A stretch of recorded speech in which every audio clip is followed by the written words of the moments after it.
Do you know why social media is full of women wondering why they are still in a relationship waiting on a guy to marry them? We're talking women who have been in a relationship for 5, 10, 12, and 20 years, still being called a girlfriend? No joke. I actually knew someone who waited 30 years. And newsflash, ladies, the man that she was waiting for wasn't even available. Yep, he was married. Yeah, we have some very insecure and desperate women out there. Did you know that when dating, finding your mate are for people who are specifically looking for a wife or a husband, not for looking for long-term girlfriend or boyfriend with no real intention in mind? And yes, this is when people are serious about looking for a wife or husband. Not the way the world does it with the sleeping around and spending your paycheck on the woman buying her jewelry, getting her hair done, paying her bills, etc. Oh, and you women, yeah, you women need to be held accountable too. Buying men a wardrobe of clothes, putting car loans in your name, running over to his house to clean it from top to bottom because you feel like you are in competition with his last girlfriend that didn't know how to cook or keep a house clean. Let me guess. He told you that, right? When dating, you both don't owe each other any of these things. People in the world date this way when dating a God-fearing man versus dating a man of the world.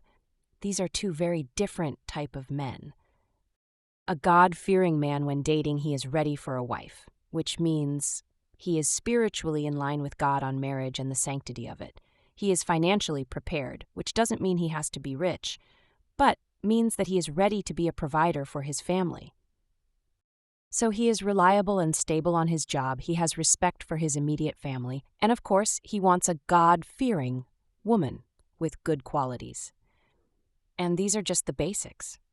Now, the worldly man does one or two things when dating women. A worldly man either will date many women at the same time with no interest of dating to look for a wife. And you will find that there are women who will date this way.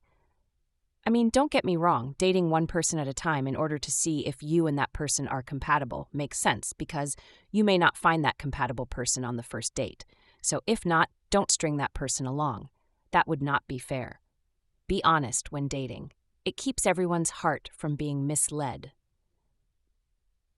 Oh, I don't want to forget about you men out there whom forgot that you had a wife at home, but found a way to give out your cell number to someone. Yep. Many years ago, that happened to me also. He never even told me that he was married. Nice guy, huh?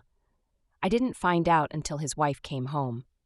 Yeah, he brought me to his home where he and his wife lived. That was very bold of him. To this day, I truly felt God's angels was looking out for me that night. I could have lost my life that night when his wife walked through that door. He gave me some lame excuse why he didn't tell me that he was married. I certainly wasn't raised that way. Yes, he put me in harm's way. This was many, many years ago. Even though he hid his married life from me. If I had been more obedient to how God wants us to date, I would have been able to see more of the signs and red flags. Oh, and ladies, I've got a tip for you when dating. If you are dating a man, and all that he talks about is the last one that he was with and compares you to her, run for the hills. That guy still has feelings for that last woman. That also happened to me.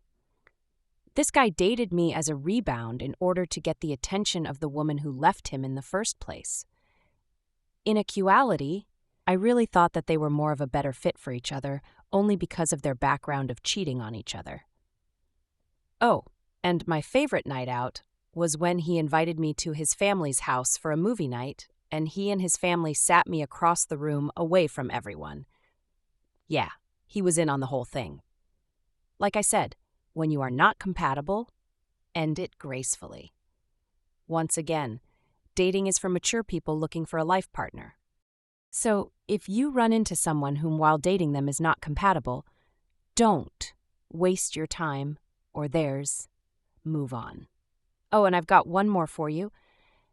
I once heard about a couple that were boyfriend and girlfriend for 20 years and they had a bunch of kids, but he had no intentions of marrying her until one day he had a diagnosis from his doctor, and it was at that time on his deathbed, when he was literally getting ready to die, did he have a wedding ceremony in his actual bedroom minutes before he passed away.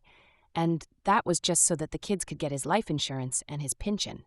Unreal, ladies.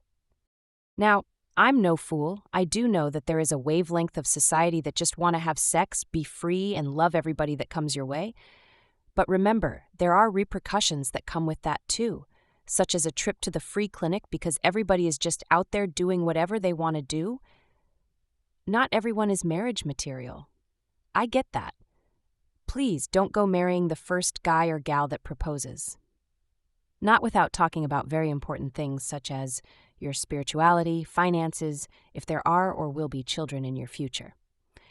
And sure, intimacy plays an important part in a marriage. But don't fool yourself if you think that sex is what's going to hold your marriage together, because it won't. Believe it or not, sex can actually be the problem in your relationship if it is the only glue that is holding you both together.